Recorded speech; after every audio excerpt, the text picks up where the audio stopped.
Okay, here we go for the second half of Lesson 7, dealing with the French Revolution and the Napoleonic era.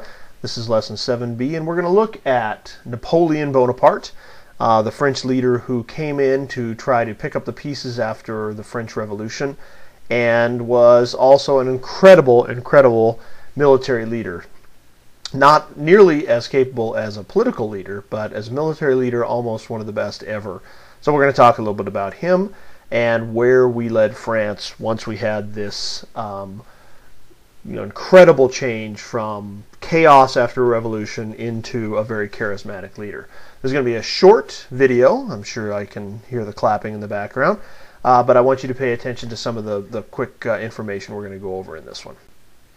So where were we last time? Well, we discussed a little bit about the French Revolution, what led up to the French Revolution, what was the major issues in terms of the destruction of the old French regime, what led to the end of the absolute monarchs with the death of Louis XVI, and finally what happened during the Radical Revolution. So that was that time of the Great Terror where essentially France was in anarchy. Your reading for this section is going to be the Napoleonic era, specifically pages 563 to 569. So we have the Reign of Terror. And France is, for a number of years, in a sea of chaos. There's no particular government that's working. Some people are supporting one government, some people are not supporting the government. It's essentially anarchy.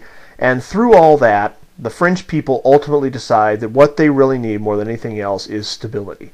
And in 1799, a young army officer named Napoleon Bonaparte, who's pictured here on this page, overthrows the group that's in power at the time called the Directory and sets himself up as something called the First Consul, which is essentially another name for the emperor. So he takes over command. He has total support of the army being the most powerful faction in France at the time. They support him because he's an incredibly powerful and well-versed military leader. And so in 1804, he actually makes himself Emperor of France. So we go from an absolute monarch under Louis XVI to chaos with some sprinklings of democracy after the French Revolution, and now right back into a powerful monarch with Napoleon.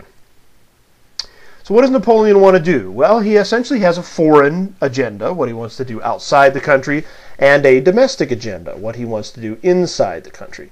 So he operates as an absolute monarch, an enlightened absolute monarch that's aware that he needs to keep the people, the common people, happy, but certainly a monarch who is absolute nonetheless.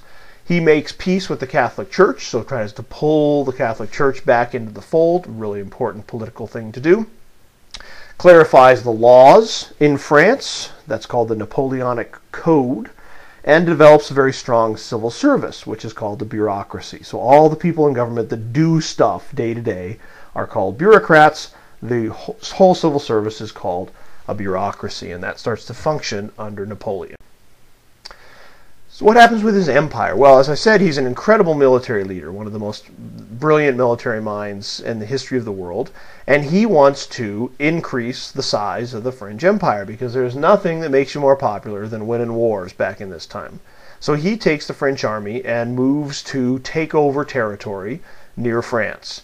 And as he does that, he starts to spread those ideals of the French Revolution throughout Europe.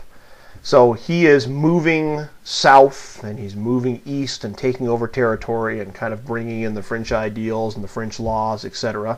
And the only place in Europe that he can't take over is England. And so he attempts to place an embargo on Britain. And what an embargo is he refuses to let other European nations trade with England. He hopes to kind of starve them out and make them become part of his empire. Well, Europe is not really thrilled to have this incredibly powerful monarch in France. And so the European nations that are still not under his control band together to fight Napoleon. So it becomes kind of an all-on-one.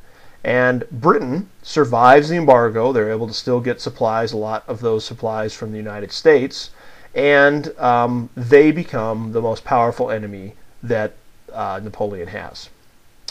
Nationalism, which is the idea of that people are focused on their particular country and have allegiance to their country, leads to other European nations starting to reject French ideals. So if you happen to live in Germany, or if you live in Hungary, or if you live in other parts of Europe, Italy, that have been taken over by the French soldiers, you still consider yourself to be German or Hungarian or Italian. You reject the ideas. You don't want to become French.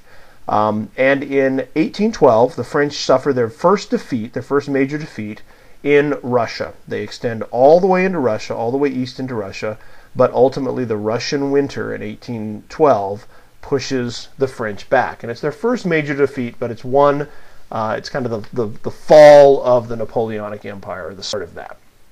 So how does it ultimately fall apart? Well, after the Russian defeat, Napoleon is exiled to a little island off the coast of Italy called Elba, and this is done by other French monarchs or the other French nobility who don't think that he has the power to lead anymore. However, he returns to France soon thereafter and rallies the army. Remember, this is a very powerful army leader. The troops in the army still love him, and so they rally behind him. And he moves his new army into Belgium, just to the north, and in 1815 meets the British and Prussian, which is a part of Germany, forces under the Duke of Wellington, who's a British duke and leader of the British army. And Napoleon suffers defeat and is sent to exile again. The battle is a battle called Waterloo, and so as you work your way through other history classes, you'll probably run across that. So that's the end of Napoleon as we know it. France ultimately kind of reconsolidates itself, as we'll see down the road, as a monarchy. We have new kings, but much more on the British ideal, which is that there's the power in the monarchy, but ultimately it's the Congress or the legislative branch that controls what happens to the people. So that'll end our lesson 7, and go ahead and take a look at your assignment 7b, and also continue to keep working, please, on your quarter 3 project. So we'll talk to you next time. Have a great day.